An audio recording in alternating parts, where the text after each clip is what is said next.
There's a guy named AJ Pesiuti. He's a Force Recon guy. And I can show you later if you're interested. You know, we talked a few weeks ago, but he's the guy that went and found, the Marine said, look, you've got to kill this sniper. Do whatever it takes. And it took a couple of years. He found him and he killed him. And the guy's name was Juba. Juba was there that, AJ believes there's a very high percentage it was Juba. So Tommy and I are in the tower, and I was the limo driver. And the reason I bring that up is because we were only supposed to be there for 30 minutes. Well, nothing ever goes according to plan, especially in Ramadi. And there were a lot of attack indicators. Okay. And again, I learned so much, man. It was a horrible day, but I learned so much. And I began to recognize attack indicators, certainly after that day. There's just so much, man. I mean, little guys, guys moving in groups. I mean, just all these little things. So in the afternoon, probably around 2 o'clock or so, we had been in the tower for several hours, and we were only supposed to be there for 30 minutes. Tommy is looking to the north, and he's got plenty of cover. I mean, this motherfucker was good, brother. I'm just telling you as a guy who's on the receiving end of Juba, the motherfucker was good, man. He was good. And I was looking to the east. I heard kind of a crack. I didn't know quite what it was. I kind of thought it might be rifle fire, but I didn't know exactly because it was kind of like, it seemed a lot closer than the other cracks. And I saw a puff of smoke, which wound up being the rifle, the bullet coming towards Tommy and creating a shockwave and knocking the dust off the sandbag he was leaning against. I mean, he put a fucking round into a window about this big. Not a window, but a area. A mouse hole. It was like a little mouse hole. Yeah. A little. Yeah. And so I saw the little dust, and Tommy fell over, and I'm looking at Tommy, and he's looking at me. He's got like this red thing in his hair. Now this was blood splatter. It wasn't the bullet. The bullet. He had binos, and the bullet went into his wrist and then into his neck, and it was an instant. He was instantly killed. And I'm looking at him like, I'm trying to make sense of what's going on. Well, at that exact moment, obviously Juba is like, well, fuck, here's number 2, man. So he's glassing me. And Paul Fondren, I owe this guy my life. He was coming up into the tower at that exact moment, and he saw it. And he had seen this before. I honestly, I just couldn't put it all together. And he goes, "Sniper, get down." And as I dove for cover, man, a crack went over my head. Now, talking to AJ Pesiuti, I don't butchering his fucking name. We talked on the phone for about an hour. He watched the video, and I think Juba killed somewhere around 100 Americans in his career.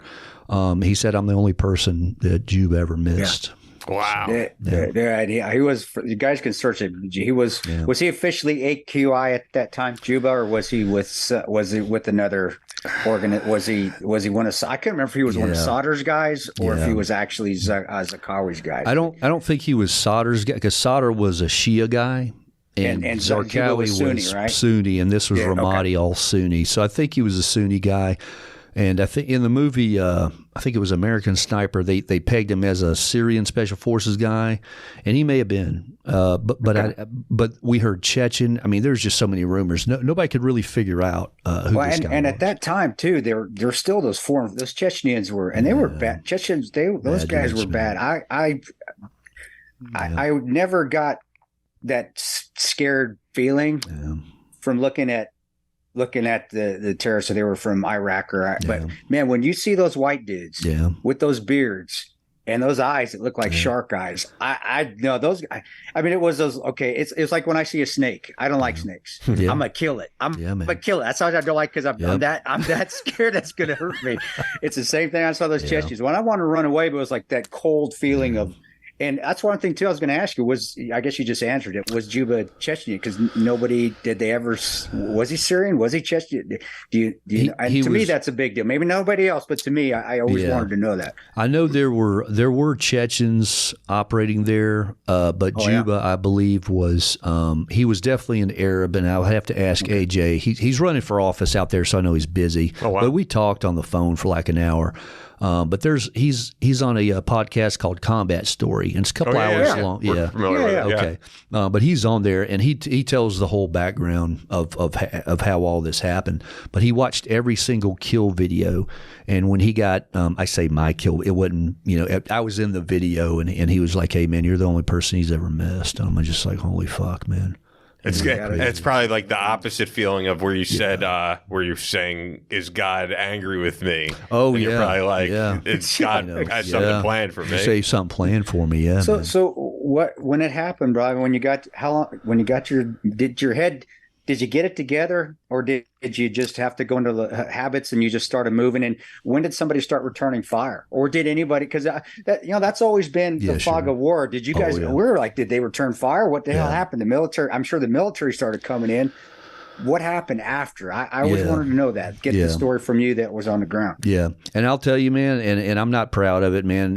But it's my story. I dove for cover, man, and I didn't move. I was fucking frozen. I knew that there was somebody out there who was glassing me. The Marines started. Paul got on the radio, said, Tommy's down, Bama's hit. He's, and the team leader's like, is he wounded? He goes, he's dead, man. He's fucking dead. And then the whole place just, after about 10 seconds or 5 seconds, you start to, because there's about 30 Marines there, and there's like, I think about 12 of us.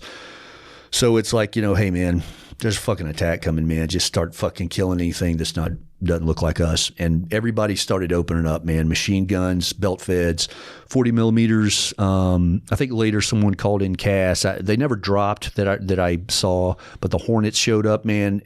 It was just fucking nuts, man, for 45 minutes. They called in the QRF, but they were 45 minutes away.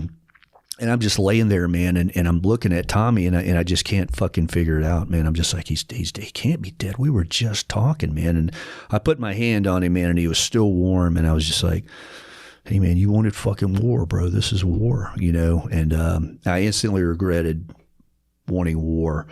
But the fight wasn't over, man. You got to get and it took a lot, man. I'm telling you, man, it took a lot out of me to get my shit together, but it's like, hey, we could die here. Okay. Wow. Tommy's dead. This is fucked up, but get your fucking head out of your ass, man. Start fucking moving. And, these Marines came up in the tower, man, and they look like children, man. They look like fucking little kids, and they assess him. And the gunfire was just so loud. You couldn't hear what they were saying, but I could read their mouth. They looked at me and they're like, I'm sorry. We can't help him. He's gone. And I just kind of shook my head like, hey, man, thanks. And they ran back out and got in the gunfight. The team leader was pretty sure we were going to be overrun because the QRF was 45 minutes away. So he's like, drivers, get back to your vehicles. We're getting the fuck out of here. And I was a limo driver, and I knew there was a high. I had the only sedan. Everyone else was in an SUV. So I knew the likelihood of me getting hit with an RPG or IED was pretty great. But it's like, man, hey man, you fucking wanted to be here. Here you are, motherfucker. You know what I mean? It's your job, dude. It's your job, man. So you get in there, and I'm just like, fuck, man. Goddamn, here we go. Think of your training. Just do the right thing, man. Just these guys are, everyone's fighting it out, man. I saw a Marine, and I have so much sympathy for this individual because I knew I had been that guy 10 minutes before. He was panicked and frozen. Rounds were going all around. And what I should have done was run over. That's what I should have done. I should have ran over and grabbed him. But I was in the car. And again, I wish I would have gone and grabbed him. But I opened the door and I was like, hey man, get up and come to me.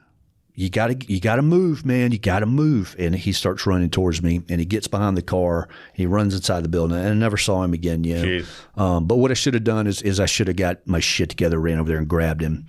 And man, it's fucking scary, man. Like I wish I could tell you, man. Hey, I threw hand grenades and fucking went over there with a K-bar and stabbed 50 people. But the reality is, man, I was scared out of my fucking mind, man. Finally, I was like, okay, look, we're not going anywhere. I need to get in the fucking gunfight. So I started crawling through the car, and it's called shooting from the V. You open up a car, and there's this like little gap as the door opens, and you'll call it the V, and you're shooting from the V.